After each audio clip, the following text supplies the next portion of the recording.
1,00,00,000 reward. ఇప్పుడు inter exam. Maoist నేత Devji shocking మార్పు.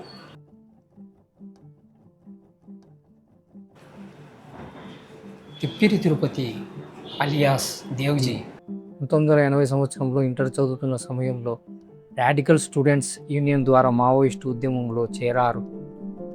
తర్వాత సిపిఐ మావోయిస్టు పార్టీలో కీలక నేతగా, సైనిక విభాగానికి వ్యూహకర్తగా పనిచేశారు.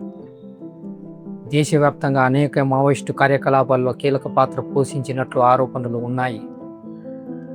ఆయనపై సుమారు 1,00,00,000 రివార్డు ప్రకటించినట్లు వార్తలు వచ్చాయి. 2026 ఫిబ్రవరిలో తెలంగాణ పోలీసుల ముందు దేవ్జీ లొంగిపోయారు. దాదాపు 40 సంవత్సరాల తర్వాత దేవ్జీ ఇంటర్ సప్లిమెంటరీ పరీక్షలలో ప్రత్యేక అనుమతి పొంది మిగిలిపోయిన తెలుగు సబ్జెక్ట్ పరీక్షను ఇప్పుడు రాశారు. 60 సంవత్సరాల వయసులో దేవ్జీ లా చదివి పేదలకు న్యాయం చేయాలనుకుంటున్నాను అని తెలిపారు. ఈ విషయం ఇప్పుడు 2 తెలుగు రాష్ట్రాలలో చర్చనీయాంశంగా మారింది.